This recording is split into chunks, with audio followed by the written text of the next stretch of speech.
ఎవ్వరు ఊరికే పనిచేయరండి. ఎలక్షన్ ముందు ప్రతి పోలీస్ స్టేషన్కి 10 లక్షలు ఇవ్వాలి. అయ్యి నేను ఇచ్చినోడే కదా, వెంకటరావు డబ్బు అయినా నేనే ఇచ్చినోడు కదా. ఎలక్షన్స్ ముందు పోలీస్ స్టేషన్లకు డబ్బులు ఎట్టి పరిస్థితుల్లో ఇవ్వాలి. ఇవ్వకపోతే ఏమి కేసులు పెడతారు, లేదా రౌడీ షీటర్లను పిలిపిస్తుంటారు, కార్యకర్తలను అరెస్ట్ చేస్తారు, డబ్బులు పంచేటప్పుడు పంచనీరు. శాంతి భద్రతలకు విఘాతం కలగకుండా చూసుకోవాల్సిన విధి కదా కాకీలది.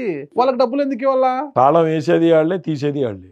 అన్ని పార్టీల వాళ్ళు ఎవరైనా మీకు ఆఫ్ ది రికార్డు చెప్పపోవచ్చు, కానీ ఏ పార్టీ వాడైనా పోలీస్ స్టేషన్ కి ఎలక్షన్ ముందు డబ్బు ఇవ్వాల్సింది. ఎందుకు ఇవ్వాలి అంటున్నా? అంటే ఫేవర్ చేస్తాడు, మన జోలికి రాకుండా ఉంటాయి.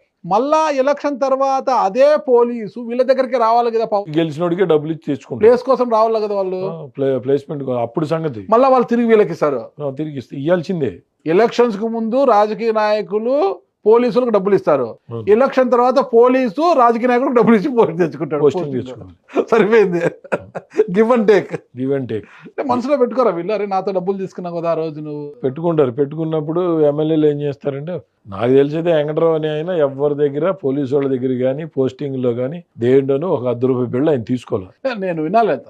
మిగతా ఎమ్మెల్యేలు కొంతమంది ఏంటంటే ఆ డబ్బులు తీసుకున్నాడు అనుకోండి, 10 లక్షలు ఎలక్షన్ అప్పుడు ఆ స్టేషన్ పరిధి అంటే ఒక్కొక్క ఎమ్మెల్యేకి దాదాపు 7 పోలీస్ స్టేషన్లు ఉంటాయి. తీసుకున్నారు అనుకో, వాడు పోస్టింగ్ ఈయన దగ్గరికి వచ్చాడు అనుకో, 10కి 50 వసూలు చేస్తాడు దగ్గర.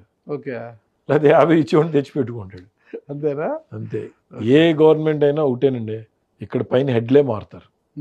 మారినప్పుడల్లా ఒక 10 లక్షలు అయ్యే పని 15 లక్షలు అవుతూ ఉంటుంది. పైన పోలీస్ బాసులు చెప్పి పని చేయించుకోవచ్చు కదా, వాళ్ళు కింద స్థాయిలో చేయరంటారా? పోలీస్ బాసులు కూడా రోజు 175 మంది ఎమ్మెల్యేలు ఫోన్ చేస్తే ఆయన ఎంతమంది చెప్తాడు?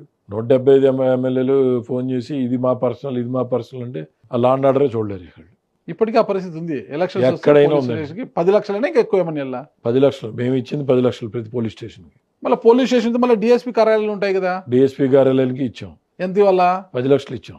అంటే సర్కిల్ కి 10, టౌన్ పోలీస్ స్టేషన్ కి 10, డిఎస్పీ కార్యాలయానికి 10. పోలీస్ స్టేషన్ కి 10 అండి. ఎంతమంది ఎస్ఐలు ఉన్నా, సిఐలు ఉన్నా, ఒక సిఐ ఉంటాడు, 4 ఎస్ఐలు ఉంటారు. అది సర్కిల్.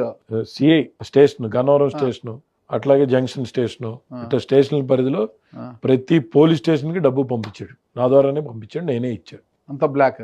అసలు దాంట్లో మినహాయింపు ఏమీ లేదు. యార్లగూడ వెంకటరావు కూడా ఇచ్చారు. వెంకటరావు నా ద్వారానే పంపించాడు. వెంకటరావు 100 కోట్ల రూపాయలు డబ్బు ఖర్చు పెట్టాడు, 100 కోట్లు నా ద్వారానే పంపించాడు.